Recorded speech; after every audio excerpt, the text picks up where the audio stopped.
Welcome to our program on Kardec Radio. Good evening, my friends. This is Angy Stewart from INNERLIGHT,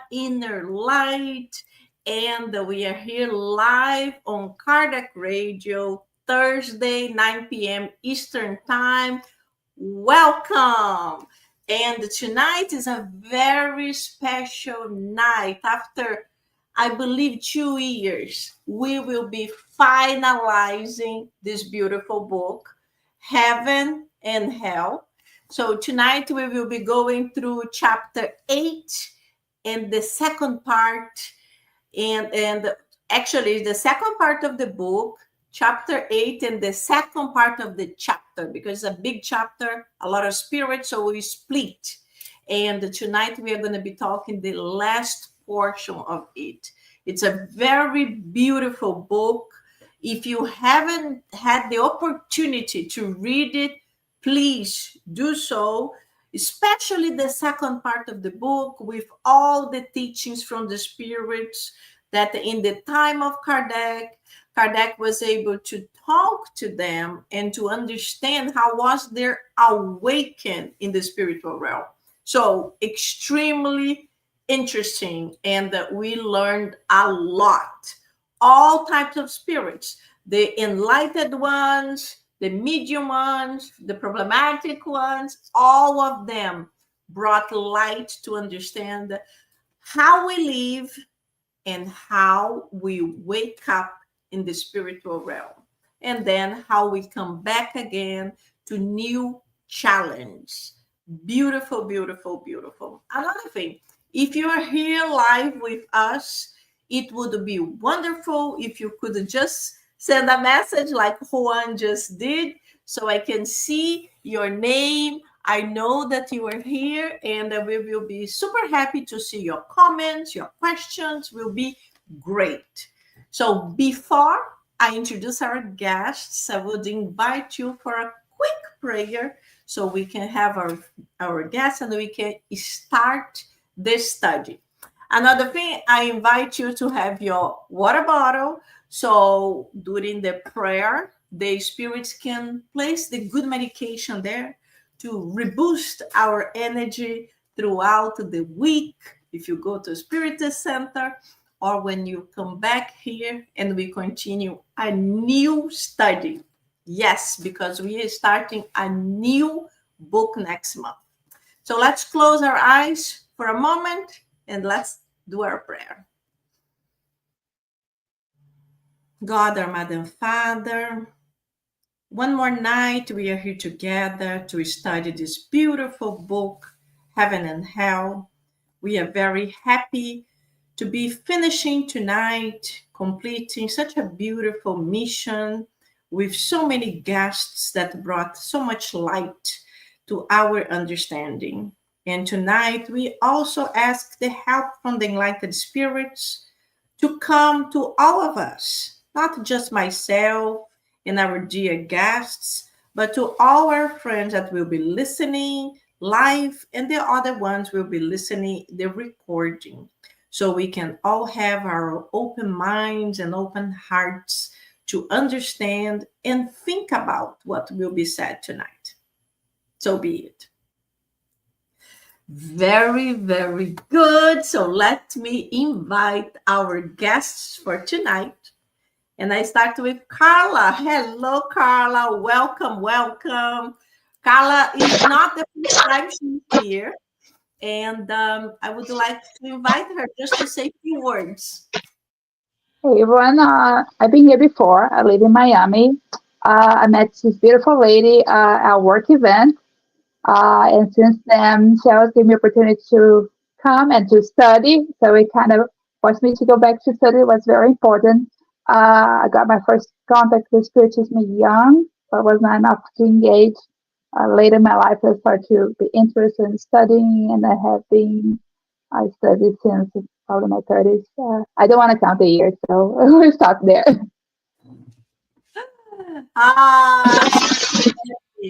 Was really great when we met, and yes, we are Brazilians. And then when I discovered she was a spiritist, I'm like, oh,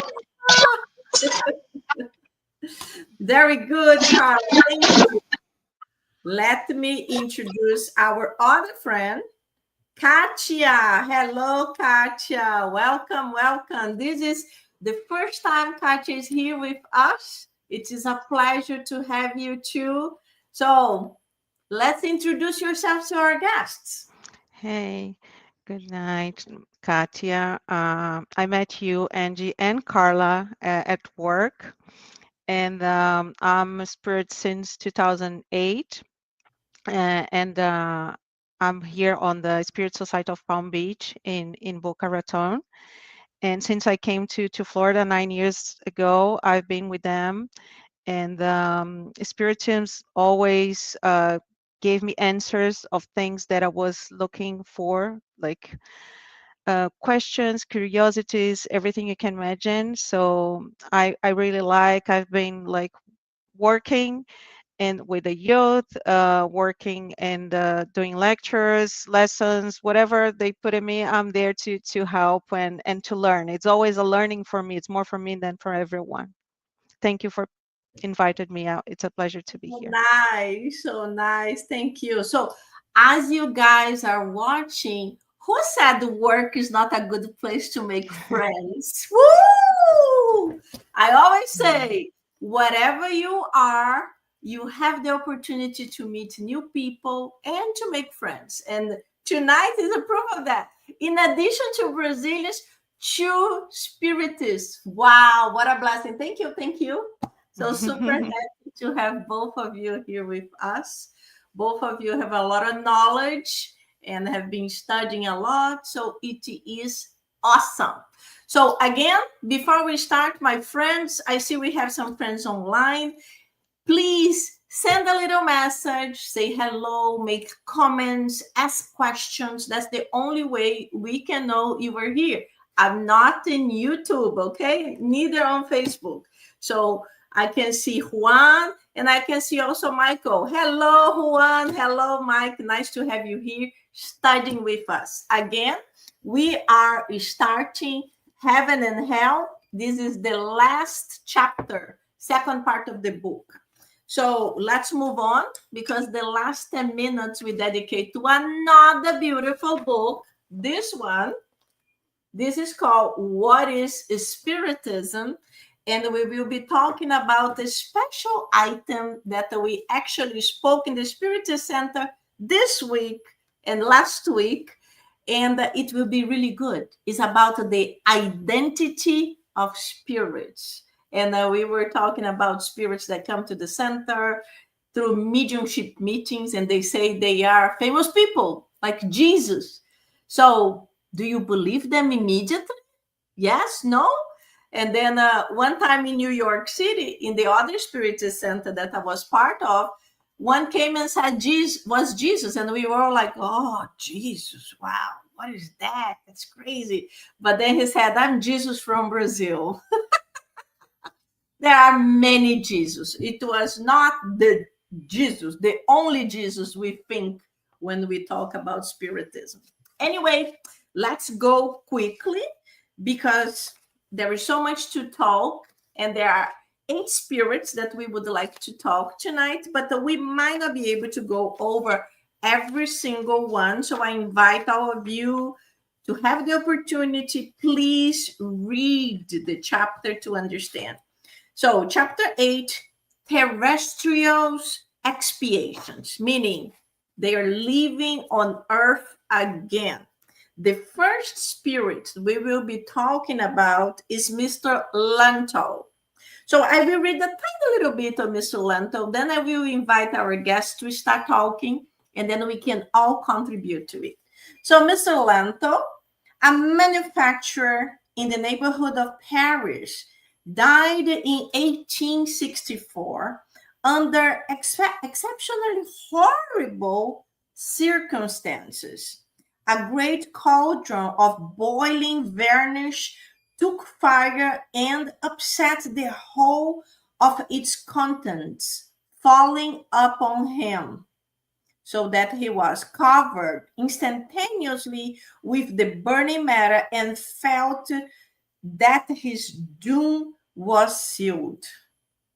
Wow, that's really a difficult one. So you can just imagine the beautiful things of books is that you can close your eyes and you imagine the scene and you're like, whew, that's very hard. So let's go, my dear Carla and Katia. What else can we talk about, Mr. Lento?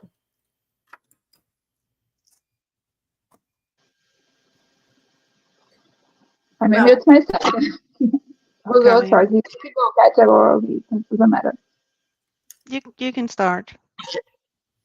So the interest part in Silento, so it's a horrible death, right? He caught on fire. And when we see movies, people are desperate, they're trying to unburn themselves, to survive. And the story told here is a little different. So even he was carrying fire, he put himself together. He actually walked to his house until he was taken care. And the pieces of face and his flesh was falling apart. He survived for 12 hours. And in a calm manner, he took care of his business. He didn't blaspheme or didn't cry. He actually accepted the situation and did the best he could. It's exceptional. You can imagine a lot of people going to this extreme situation and dealing with a situation like that. that's so amazing just to think about that. Like most of us immediately panic, immediately get crazy. And he was even able to walk to his house. Amazing. That's really a tough situation. And what else can we talk about? He describes like a lot of pain and discomfort, but he mentioned about his guardian angel that he guided him through the process, right? Like even he was suffering, like in his body, he was like being assisted to be like in peace with everything that was happening. And why? Is there any explanation why he had to go through this situation? What was said in the book about him? So the great thing about each one of the experiences that came, you kind of have a foreseeing the reason of each circumstance. So those extreme situations like his death, and he explaining that in the previous life, the reason, so everything is right? There's a reason why he went through that, because he was considered a very good man. He did nothing really extraordinary wrong in his life, and he suffered a horrible death. So he remember a previous existence where he was a judge in the time of the Inquisition, and he actually condemned a little girl, a 12-year girl, to die by fire. And she was so young, and nobody wanted to execute, and he was actually the executor of the sentence. So he was the judge and the executor of the sentence. Wow. Wow. That's tough. It's really tough. So he was the judge that sentenced the girl for in the fire. Yeah. So as we always say, let me just put Carla on mute because there is some kind of echo that comes out of her phone. But as we always say in Spiritism, God is not this horrible special being that's up in the air somewhere, just making some people happy and others unhappy. But we are the ones who have a conscience, and we think about what we live, the good or bad. And many times, I'm not saying this is every single time like this, but many times we are the ones who think, I did that. So we have this in our conscience that I might have to go through this. It's not all the time like this. Sometimes, for certain reasons, our spiritual guides, they guide us to go through a life like this so we can expiate what we imposed in other people in the past. Sometimes we are the ones who ask for that so we can understand what we did. So every spirit is different, but it's just for us to understand that the God is really a good mother and father, and is always helping and guiding us. So these horrible things, they always have a purpose, and the purpose is to help us to understand. Even if it's a horrible death, the purpose is to help us to improve and to be better persons in the future. Whew, that's a tough one. Anything else we can talk about this one, or can we move? I think we just can mention about the divine justice, that it's always going to happen. In this case here, it's like fire with fire, but as you said, it's not always like that. But he passed everything. He believed that he was like agonizing in his death because of he did in the past, but he was trying to find peace. He was trying to get that and pass through that moment because he needed. Yeah. And but he knew about the he, I don't know if he knew about it at that time, but he understood about the divine justice. Yes, exactly like you said, Katya. Many examples of spirits that did horrible things in the past, and then they understood this in the spiritual realm, and they return as doctors.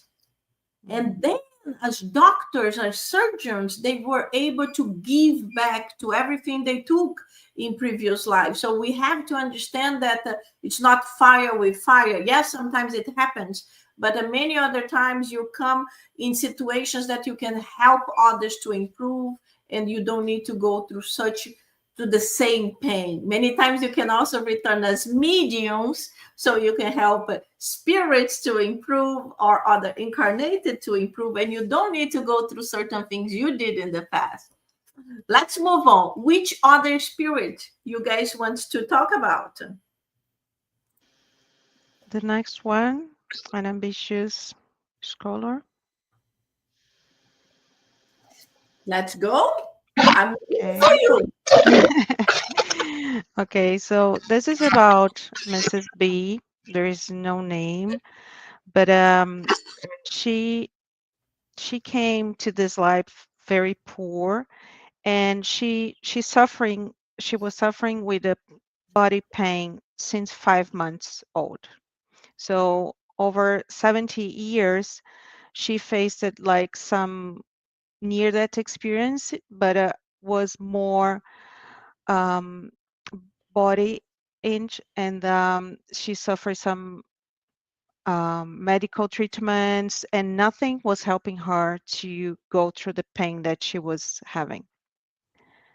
Her daughter was a medium, and she was praying to relieve her mom from that pain. And then she had an answer on that. Carla, I don't know if you want to comment anything here before we go. No, I think you're describing it right. So she was sick and she went through several treatments and some make her worse. She feel poison. So nothing really helped her. She suffered a Nothing. lot through those Hmm. years. Yeah, yeah. And the daughter, the answer that she has, it was like not just to pray for the end of the pain, but it was to give her strength to face the pain. I think sometimes we pray asking what we think it's good, and the response was for her to have strength because the pain she's going to have it anyway. And but the spirit said that she had to have strength to face what she had to face with And what resignation and was patience. said why she had to go through this pain? Did anything that we know about it? Yeah, yeah. We know that in the previous life, she was a successful doctor and that she was driving by ambitions, a lot of ambitions, and unethical experiments with her patients. And this present life, she was suffering like a redemption of everything she did. But as she was suffering with humility and patience to go to the process. You know, she knew that it's making her stronger. Is making her better passing through that. Yes. So until now, so it seems both spirits they return with difficult experience, but they both were kind of accepting it. That's correct. That's correct. So It's a learning for them, right? yes, yes, exactly. It's like a very interesting how strong they were able to come back. It's almost like they knew they had to go through difficult situations, and they had a acceptance that like they were already prepared for that, so they wouldn't be in the famous problem of why me that sometimes we have. Like we go through little things, why me? I can't take it anymore. Ay, ay, ay. We complain of little things. Imagine big things like that. That's really tough. Really tough. So, very good. Anything else, Carla? Do you want to move to another one? Now we can move to the next one. Okay. So, who is the next one you guys are talking about? The next one is the mental impaired is Charles Sand. He's a 13-year-old boy who had limitations. He he he couldn't speak. He couldn't do anything. He barely recognized his parents. He barely could feed himself. Um, with very limited life, he couldn't do much, and he lived until 13 like that. So when the spirits mentioned him and asked if they could invite him, but he didn't pass. He was still alive, and they asked if they could invoke him, and was explained, yes, it was possible to invoke him even he didn't pass away. And he came and he talked to the group, and yes, if his soul it was held to his body by physical ties, but not by spiritual ones, so he could free himself anytime because the ties were less. And he came explaining a few things. It was quite interesting because when you think somebody's so limited, cannot talk, communicate, move, some people even question, if they're real alive or if they are things or they are vegetable, right? Sometimes they refer to vegetables like they are not there, and the spirit is actually there. And they can feel, they can hear, they might not be able to express themselves, uh, but they're there. So he referred the body like a prison. He feels everything, but the body is like a prison. He's completely lucid, and what they explain, this is a temporary situation, right? You are living a temporary life, and the situation is temporary. Once you are free from your body, your spirit is completely lucid and capable. Wow. My God. Each star is more difficult than the other. It's like, this. Very, very Yeah. tough. And again, this new one. Do you want to add anything, Katya? Yeah, I think like sometimes in life we see people in these conditions and we feel sorry that what it's okay, but there isn't a spirit there. There is someone there. We might think it's not, as Carla said, hearing, seeing, but there is a reason for that. And I believe that reincarnation is a blessing for everybody to whatever you did in the past, you have the chance to fix, to go and to learn to through moral growth. and effort, because it is an effort to be in those conditions for someone that was like in a normal condition in a past life. So this is for us when we see it, and we have to understand that the reincarnation explains a lot, and it is a blessing for everyone, for us in our condition as well, not because we are like normal. We also have a blessing to be reincarnated and to learn again and again. Yes, it is totally true. This book, it's really like amazing stories for us. This last chapter is really like very painful stories, but we can see how the spirits were well prepared. It's almost Kardec left the difficult ones to the end, but all the difficult ones, they were already like understanding they had to go through that. And in some of the cases, they even help the family to understand. It's like, it's okay, don't worry, I'll be back. Almost like that. Like, whoo, my goodness. So we have a comment here. By the way, guys, you are watching us. Send us a hello. Send us a comment. Ask questions so we can read and see your names and know that you participated. It's a pleasure to have you with us here. So Juan said, the entire last chapter reinforces the messages that all past wrongs will need to be righted before our spirit can be allowed to proceed on its purification path. Powerful. Yes, Juan, you said everything. That's how Kardec summarizing. He's summarizing all those chapters with all the, and you know, Kardec is very smart. He started with the second part, the when the spirits came to talk about, they started with the happy spirits, and then he started going up, because if he started with those, we probably wouldn't even finish the book. But he starts with the happy spirits, and you're like, oh, it's such a beautiful weekend. You have a party, your family. This is wonderful. And then he starts going on and on and on to understand what all the levels of spirits. And it's basically what you were here, you will be there. So when you were good here, you will be in good conditions there. But when you are not good here, be prepared. So improve yourself now. There is time. Improve yourself to have a better awakening in the other side. So thank you, Juan. Let's go. Which is the next one you both want to talk about? I think it's Adelaide.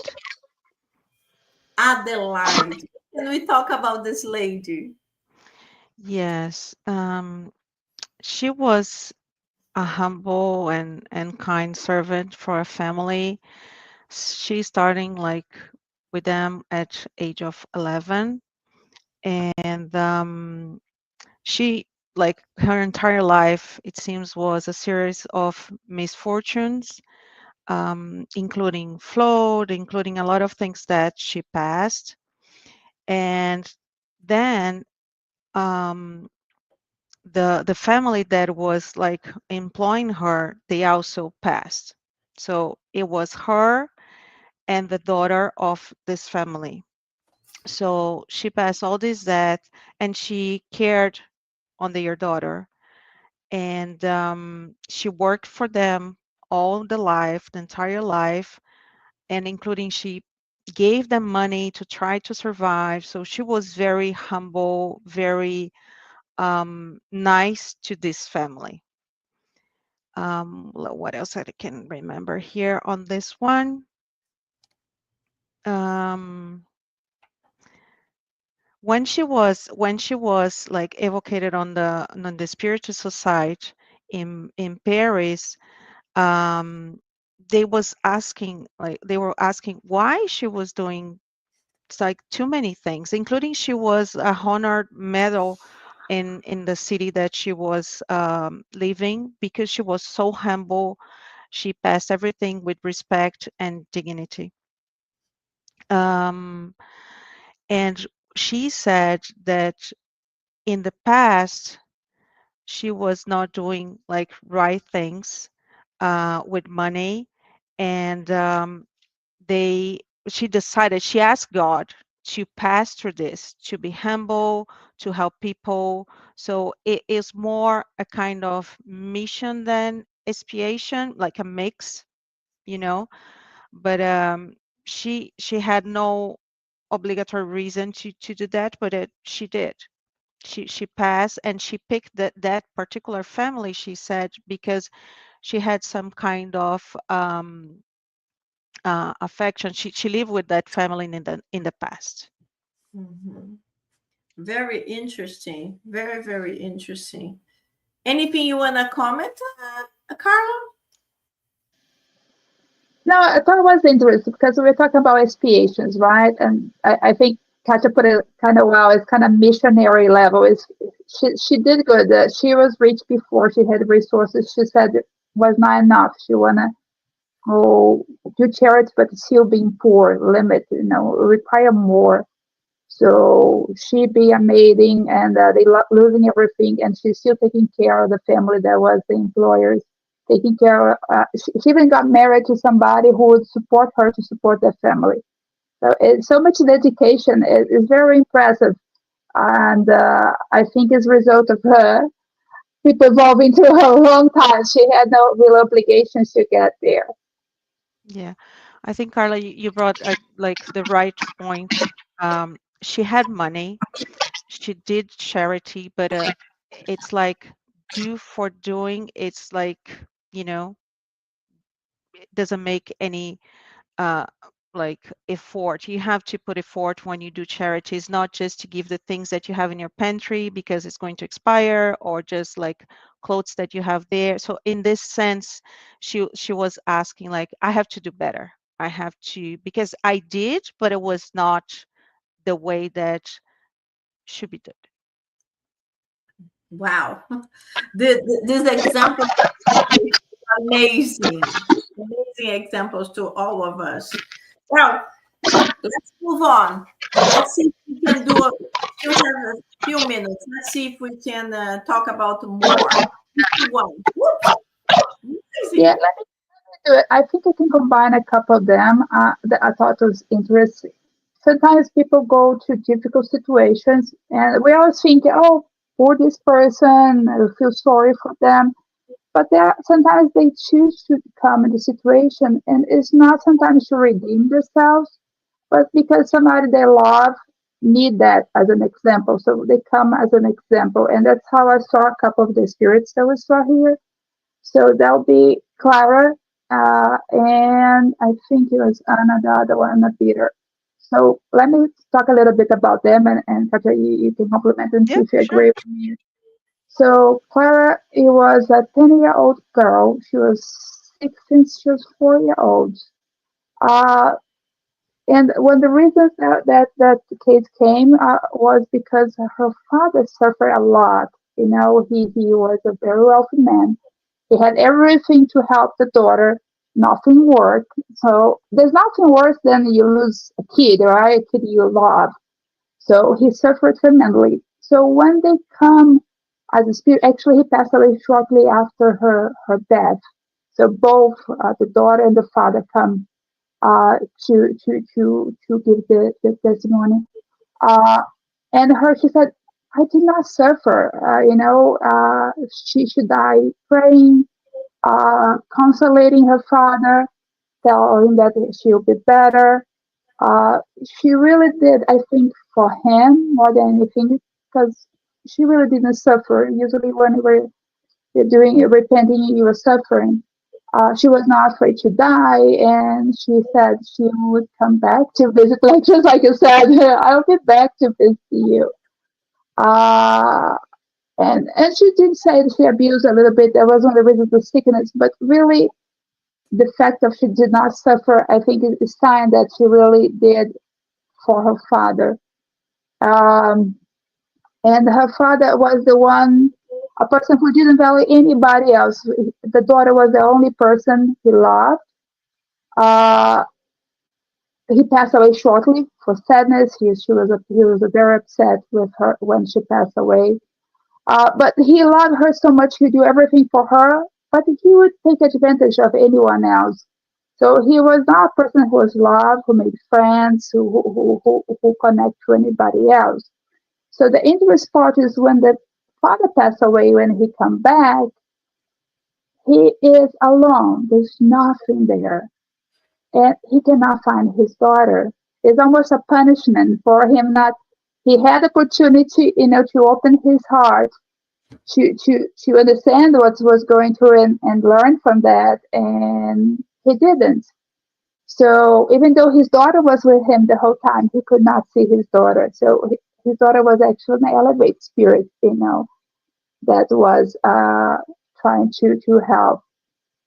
So I think there are examples, that somebody can come and suffer, what we think is a horrible disease or a horrible death, or a kid that dies so young, but they come with a purpose. I think all those experiences have a purpose. They're not nonsense, like somebody could think. Yes, exactly. Always. There is always a purpose in everything. We don't understand. We, as you just mentioned, most of the time we just see, oh, poor thing, this kid, what a terrible life. I feel so bad. Oh, this poor father also. It's so sad.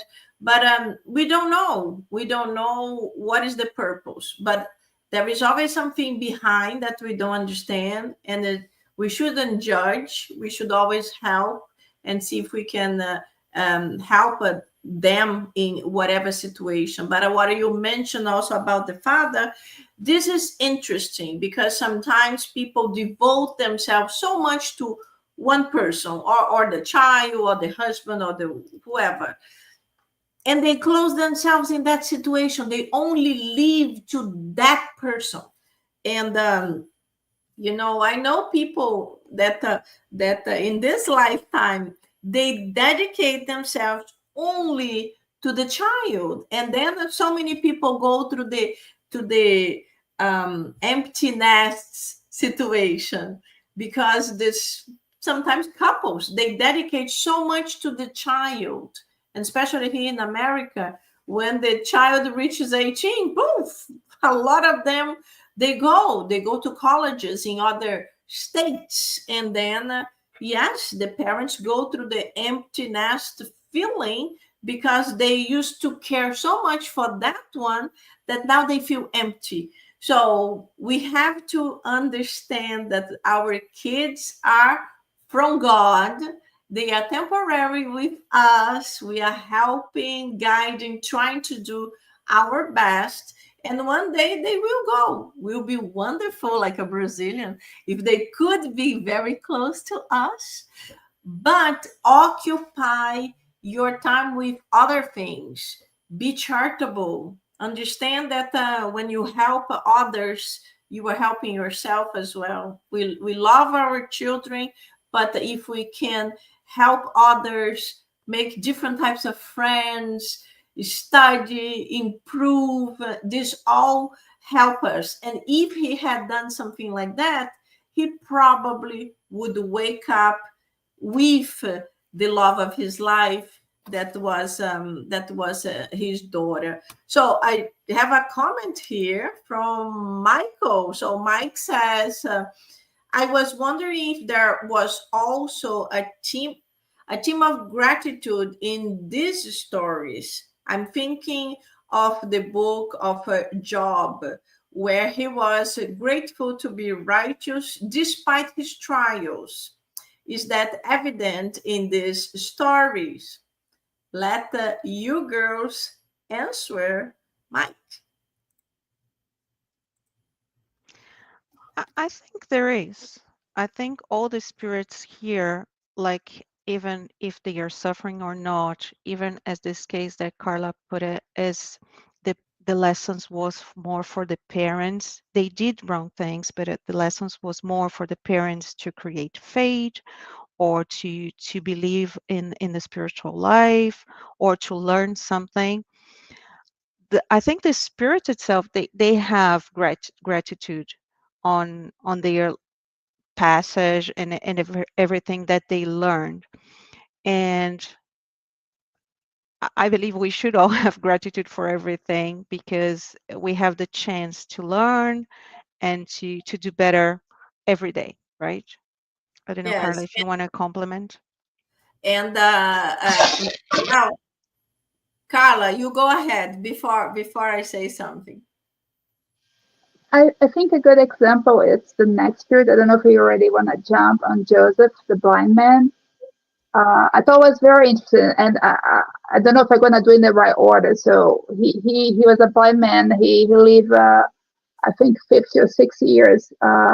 Until 60, until 50, he was blind, and he accepted quite well, being blind.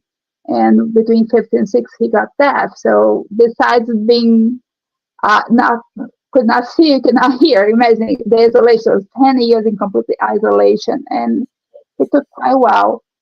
He accepted resignation, what by itself is pretty amazing. But when he go back and tell his story after he passed, it was quite interesting because uh, he had a previous experience that he became blind after 30. So his previous life he also was blind. He got blind at 30, but he did not accept it well. He was bitter. He was unbearable. And in the end, he didn't want to take it. He got so mad and it took the short way. He was suicidal. When he passed away from that experience, he remained dark. You pass away, you see your spirit, and you didn't overcome the experience. It took him very, very long to understand that. I don't know if I might test probably done, but there was a piece he said it was quite interesting. It took very long for him to go overcome his pride, and really pray to God and say, if that God that taking so hard on me, he also can help in me. And finally, he got assistance, and he was told he would have to go through another experience. And after all this suffering, he really was grateful. So talking about being grateful, he in the new experience when he was blind for 50 years and blind and deaf for 6 years, he took that so well because he was actually thankful for a second chance with the same experience. I think so. He learned from the previous one where he took his life. So I think there is a change in the spirit. It shows for we talk about the hardened spirits. I think in the last time I was came and everybody was fighting and this is redemption, but it's also you accept when you don't fight anymore, when you understand there's a reason and a purpose, and you really evolve. I think that's the beauty of this chapter when we see people overcoming the hardship. Yeah, Yes. they embrace with resignation, right? Even suffering, they use as a learning. They pass through this with a strength, with a connection with God. Yes. And that's exactly the answer, Mike. So the spirits will be grateful or not, depending on their level of development, depending on the level of understanding.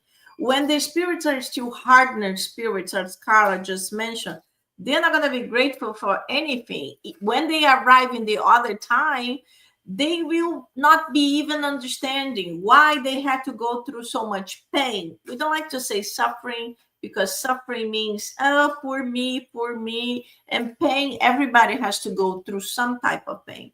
So they wake up in pain because they still didn't understand. But then, depending of each spirit, when they have some experience in the spiritual realm, they start understanding the pain they went through, always connected with something they did, we did.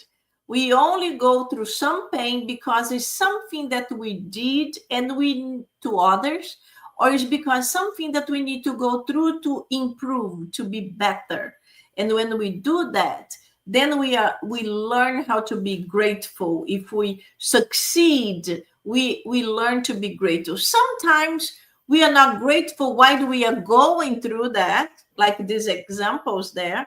But when you reach to the spiritual realm, you understand, oh, so I went through all those process, all those difficult times because I did this, and this, because I asked to go through this so I could improve myself. So it depends a lot of the spirit. But when we evolve, we will be always grateful for new opportunities. We will be always understanding that any type of pain we go through is to improve, is to be better.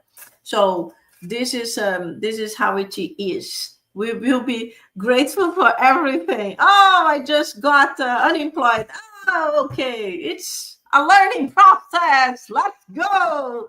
And life is like this. I just met my neighbor, super cool guy, and then he told me that he works for the government, and at this moment of uncertainty, his job is on hold. So he, until the end of the month, he doesn't know if he will have a job or not. And then I was telling him, okay, immediately start thinking about plan B and C, because if your job really has to be cut, you already know what to do. And I said, when a door closes, two windows open. And that's what we have to think about. And that's why we have to be focused.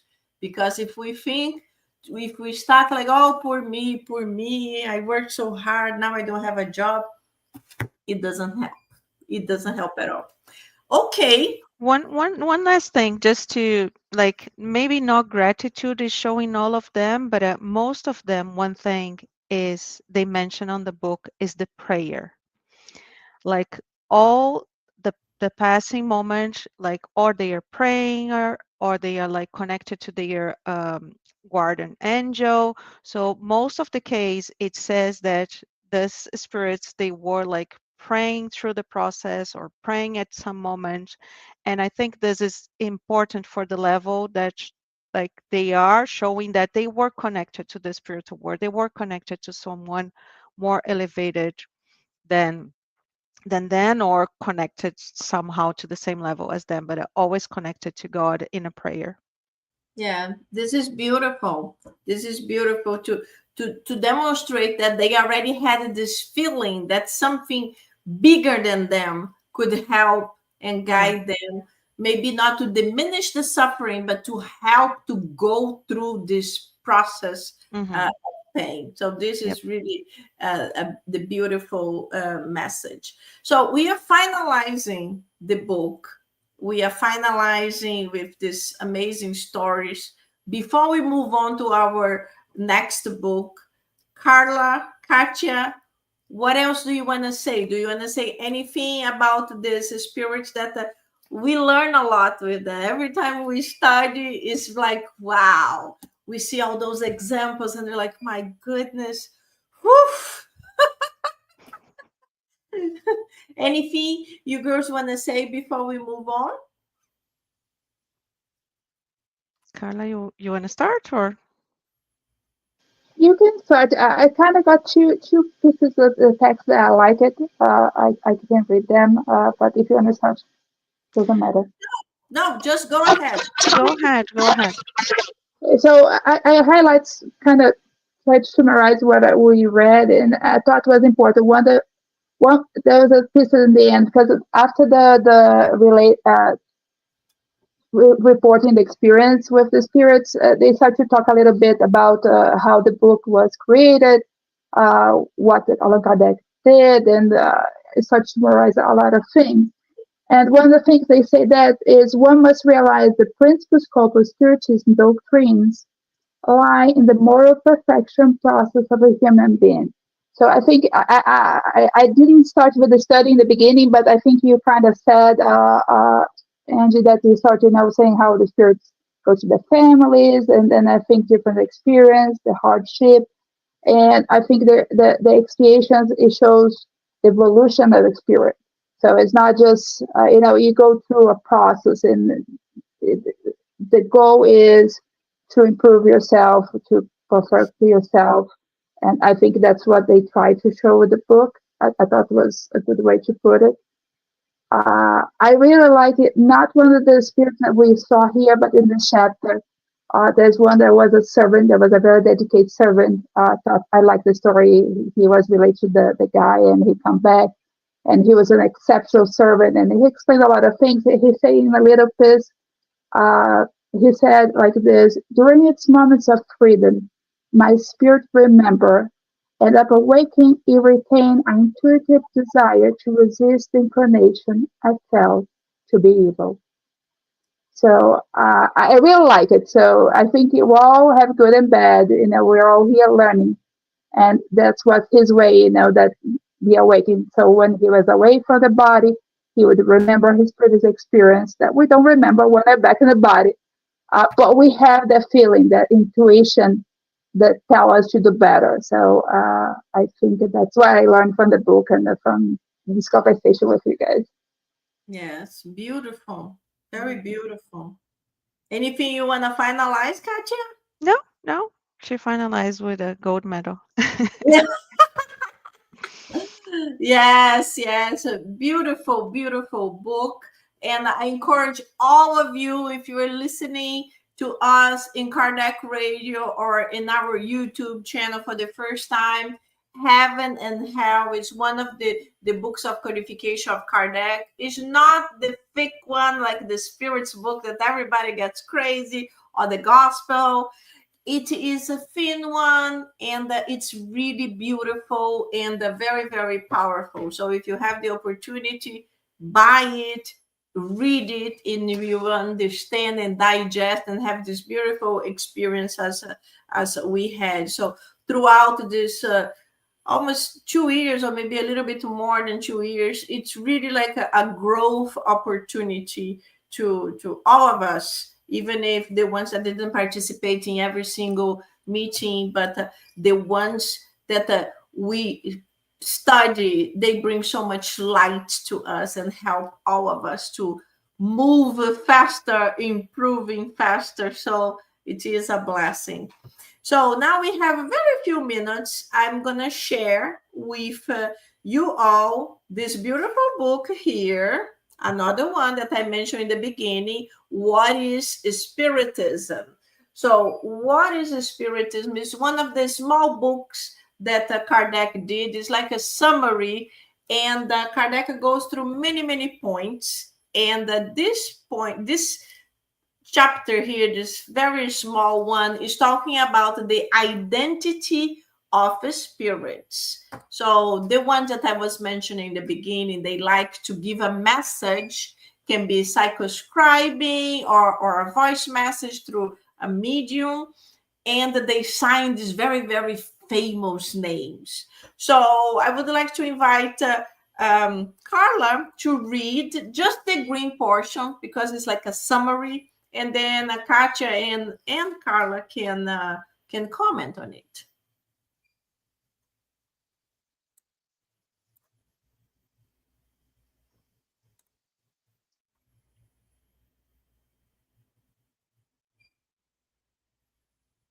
Uh-oh, on mute. Yes. Because I need to make it bigger. It's small on my screen. So I yes. The identity of the spirits. Since all the defects of humanity may be found among the spirits, cunningness and deceitfulness may be found. Refrain from believing wholeheartedly in the authenticity of every signature. Okay. Identity. So just this little portion. Just this little portion. What did you understand from it? Carla? Yes, I get back here. My father goes back and forth because I know I have a back noise. So, yeah, so the same qualities that we have in the spirits among us, among the spirits, is the same thing. So we have people that's spirits that are deceitful, and you should not believe in all signatures. If they identify as Jesus, like you said, on your previous experience, maybe it's not Jesus, it's Jesus from Brazil, like you're saying, thousands of Jesus you have in Brazil. Uh, so it's important to question any famous signature that you might see. Exactly, exactly. So people have this tendency, or they reject everything. Oh, mediumship, it's a lie. Nothing is right. Or they believe in everything. Oh, anything this medium said, it's true. And it's not like that. We have to have balance in everything we do. And even if the medium is good, maybe that spirit was able to communicate, provided a fancy name, who knows, some Francis, some fancy name, and the people gullible, they believe in it. So we have to question, we have to analyze the message to see if the message is as good as the name is saying it. This is for us to think. So now, Katia, could you please read this one for us? Yes, identity is one of the big problems of practical spiritism, and it's often impossible to prove its authenticity, especially when dealing with highly evolved spirits from ancient times. Amongst those that manifest, many do not have names that mean anything to us. Consequently, to provide us with something to fix our thoughts on, they might take the name of a known spirit of the same category. Thus, if a spirit communicates using the name St. Peter, for example, that does not mean that it really is the apostle himself. It could be him, or it could be a spirit of the same order who has been sent by him. The questions of identity in this case is by all means secondary, and it would be childish to connect any importance to it. What matters is the nature of the teaching. Is it good or bad, worth or unworthy, of the personage who took the names? It's a question, sorry. Exactly. Exactly. So this is another possibility. Like sometimes, yes, the message came from some Peter, Saint Peter, but we don't need to focus so much on Saint Peter, but we need to focus on the message. Was the message good? That's the thing that is important. If the message is positive, if the message is really bright, that helps us to think ahead, and we think this is something that helps us, that's good. Because the spirits, they even say that sometimes this is the main spirit, and it has a lot of a group of spirits that work together, and then they can go and they can answer, but it doesn't mean it is St. Peter himself. But what I had mentioned before is like when the message is awkward, the message is telling us go and fight and kill and destroy, you will be the winner. Then you have to be like, St. Peter would say something like that. That's what we have to really think. That's the important thing. We have to be a little bit faster. We are finishing time. So, Carla, can you read these two for us? Identify is easiest to prove when dealing with contemporary spirits, whose character and habits are known, because it's by the habits and characteristics of their private lives that their identity is more surely revealed, and often in the inconceivable manner. Whenever relatives or friends are evoked, it is their personality that is of most interest, and is thus quite natural to try to prove their identity. You can also read the 96, and then we can finalize. A spirit can reveal its identity through a multitude of circumstances highlighted in its communication, which reflect its habits, character, language, and even its familiar quirks.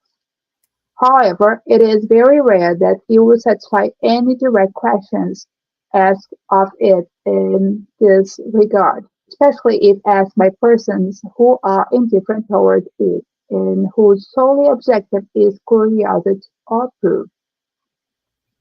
So, what can we comment about it? What can we talk about these two items here? Very interesting.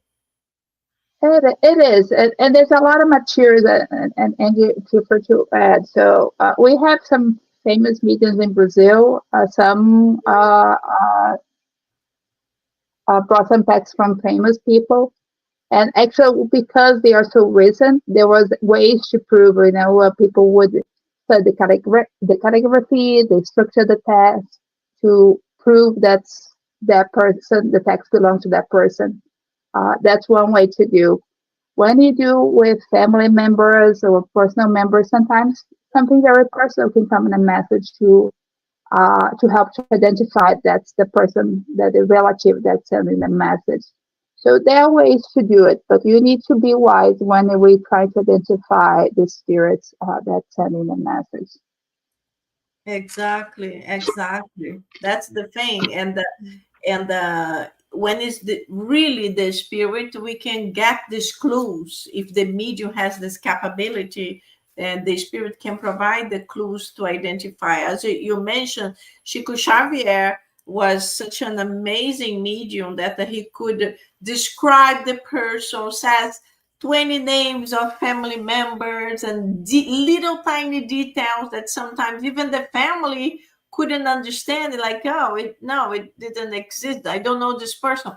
And then they had to research, and then they found out, oh my God, I really had a great aunt that lived in that city that was named like this.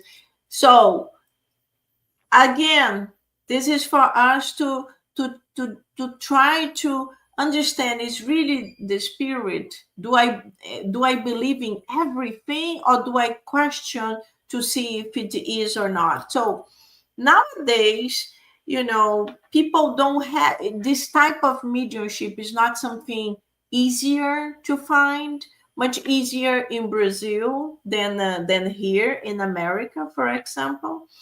But we have always to believe and to research. We don't want to be gullible in any type of situation, because unfortunately there are a lot of people that take advantage of it, and this is it's sad to spiritism, because a lot of people like to say, oh, this is all a lie, this is not something real, mediumship, it's not real. And it's not true, it is real. The difficult thing is to have a medium that's really able to provide the good message. And sometimes we don't even need a medium, but sometimes we have so many other ways to believe and to understand spirituality, but people still don't want to believe. Like we talk about a near death experience, there are so much research on it, and people still don't believe in it. And also little kids that talk about their past lives, how they die, what they were, and people still think, oh, these are fantasy of childs. So there are many things that can be understood in an easier way. Don't need to be just mediumship. But the spiritism is a beautiful philosophy that brings a lot of light to us, that teaches us so many things about morality. So it's important for us to really understand it. And we are finalizing. I just wanted to show you all. This is the new book that we will be studying, On the Way to the Light. It's a beautiful book. It's a book that tells the story of the universe, how everything started, how our planet was created, all the changes in the planet, why they happened, and then all the civilizations they were created, or the ones that were already existing here. So it is a book that will help all of us to understand a little bit more. And I invite all of you to participate. We will start again next month, this new challenge and this new book. I hope you all can participate and join us. So, my friends, super happy to have you here, finalizing Heaven and Hell. Thank you for your contributions. Beautiful, beautiful. So, any final words? You both wants to say something? No, I just want to say thank you again for the opportunity to be here to learn, because I think we learn more than everybody, because we have to study, we have to do it. And as you said, the Spiritism is a serious thing. It's like it shows us the truth. It shows us what we have to think about it. And at the stage that we all are, we like get attached to phenomena, we get attached to things that might attract us and not to the real message.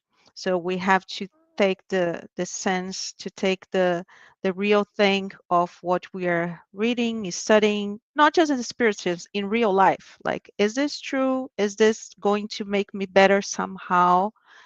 And it's a way to learn every day. So thank you again. Thank you, Carla. Thank you, Angy, for the opportunity. Thank you. Carla, any final words? No, thank you for the homework. Good.